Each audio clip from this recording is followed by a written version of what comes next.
Hello students, तो आज मैं लेकर आया हूं आप लोगों के लिए फैक्टराइजेशन का ट्रिक। बहुत ही बेस्ट और बहुत ही अच्छा होने वाला है ये ट्रिक। ओके, तो कल और परसों और उसके जो लास्ट प्रीवियस डे में मैंने बहुत सारे ऐसे ट्रिक्स दिए हैं मैथ्स के जो आप लोगों के लिए बहुत ही बेहतर है, बहुत ही बेस्ट वो ट्रिक ही है। उसको अगर आप नहीं देखें तो जाके जल्दी से जल्दी देख लीजिए, बहुत ही फायदा होने वाला है आप लोग को। लेकिन आज मैं आप लोगों के लिए लेकर आया हूँ फैक्टराइजेशन मेथड, है ना। आज मैं लेकर आया हूँ आप लोगों के लिए फैक्टर, नंबर ऑफ फैक्टर निकालने का जो ट्रिक है क्या है, ये भी बहुत ही बेस्ट ट्रिक है। ये सबसे बेहतरीन ट्रिकों में से एक है।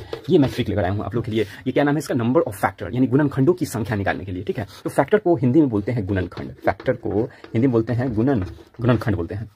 ओके, तो नंबर ऑफ फैक्टर निकालेंगे आज। तो क्या होगा, जैसे इसका ट्रिक क्या होगा, तो देखिए सपोज दैट ये 40 दिया हुआ है, यहाँ पर क्या दिया हुआ है? 40 दिया हुआ है, ये 40 दिया हुआ है 40। तो 40 को हम दो भागों में तोड़ लेंगे, है ना, और दो वैसे भागों में तोड़ेंगे जो अभाज्य गुणनखंड हो। ओके, अभाज्य बोले तो उसको हम लोग बोलेंगे प्राइम फैक्टर में तोड़ेंगे हम लोग। प्राइम, तो प्राइम में क्या है? तो जैसे कि देखिए 8 है, 8 और 5, 8 और 8 × 40 होता है ना, 4 × 5 20 होता है, 25 × 100 होता है। अब इसको 8 को फिर फैक्टर में तोड़ेंगे। देखिए 2 5 यहाँ पर प्राइम फैक्टर हो गया, है ना, प्राइम नंबर में ये दो प्राइम नंबर है और 5 भी प्राइम नंबर है। तो 2 की पावर 3 8 लिख सकते हैं, लिख सकते हैं।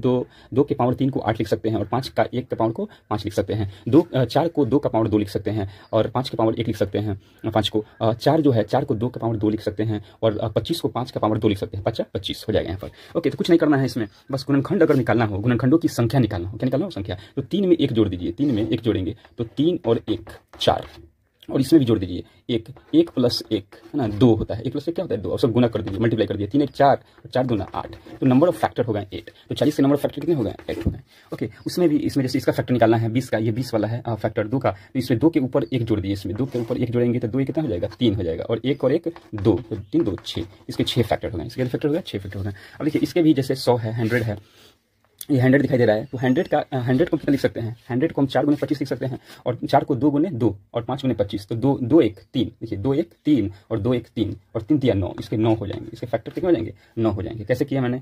2 में 1 जोड़ देना है, ऐड कर देना है, तो 2 1 3 और 2 1 3, तो 3 3 9 कर देंगे, तो 9 हो जाएगा यहाँ पर। तो ये रहा फैक्टर। सपोज दैट ये संख्या है यहाँ पर 2 के पावर 3 है, 5 के पावर 2 है, 7 का पावर 2 है, 11 का पावर 1 है। तो इसको नंबर ऑफ फैक्टर अगर निकालना हो, नंबर ऑफ फैक्टर निकालना हो, तो देखिए 3 ऊपर है तो 3 1 ऐड कर देंगे, अपना से 1 बढ़ा देंगे, फिर गुना कर देंगे, 2 में 1 बढ़ा देंगे, है ना, फिर जो है फिर मल्टीप्लाई करेंगे, फिर 2 में 1 बढ़ाएंगे और फिर 1 में 1 बढ़ाएंगे, तो 1 में 1 ऐड करेंगे। सब इसमें 1 ऐड करना है। 3 में 1 ऐड करेंगे, 2 में 1 ऐड करेंगे, 2 में 1 ऐड करेंगे, 1 में 1 ऐड करेंगे और सबको मल्टीप्लाई करेंगे। तो 3 1 4 बन गया, 2 1 3 बन गया, 2 1 3 बन गया, 1 1 2, सब गुना कर दिए। 4 3 12, 12 36 72 72।